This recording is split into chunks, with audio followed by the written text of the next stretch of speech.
ምግብ ምስበላዕናሲ ስብሃት ኢልና ነመስግን ደለና ንእግዚአብሔር ኣይነመስግንን እስቲ በዓልኩም ኮመንት ጸሓፉ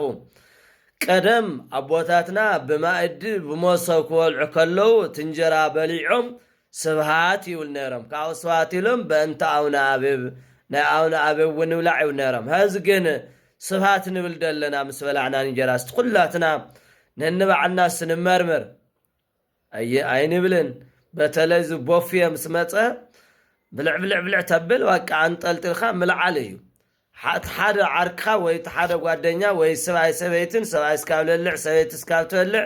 ሰበይቲ እስካብ ዝበልዕ ኣይፅበይን ሰብኣይ በሊዑ ቦፍ ይቅር ስብሃት ክብል ሰበይትም ከምኡ ማለት እዩ ስለዚ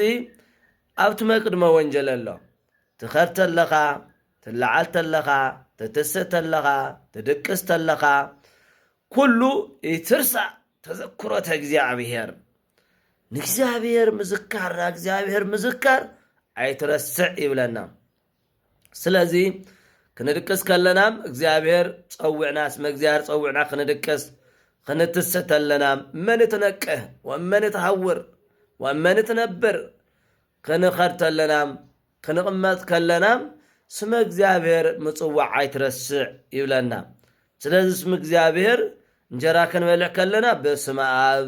ወወልድ ወመንፈስ ቅዱስ አሐዱ አምላክ እና ክንበልዕ ይግባእ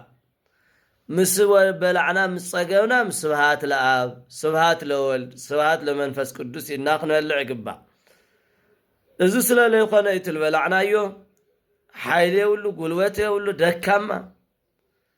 ስለዚ ና እግዚአብሔር ስም ድሕር ለይተሓወሶ እንበልዖ ምግቢ ከም ጤል ቆጽል ጥጥም አቢላ ቦፍ እንደገና ጥጥም ከምኡ ትኾና ጠጠውልና ንበልዕም ኮለና ኮና ከም ገመል ከም እንስሳ ጠጠውልና ንበልዕ ግን ስርዓት ገይርካ ምግቢ ክንበልዕ ከለና ስመ እግዚአብሔር ክንጽውዕ ይግባእ እግዚአብሔር ለይብሉ ማዕዲ ይኮነን ስለዚ ስብሃት ለአብና ድሕሪ አቡነ ዘበሰማያት ደጊምና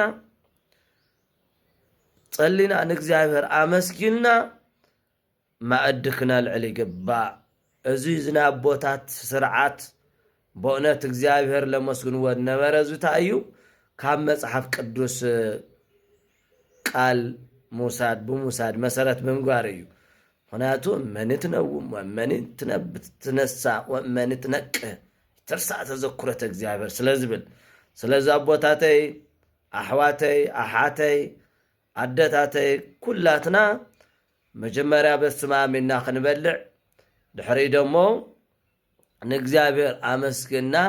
ስሙ መስግና ከንም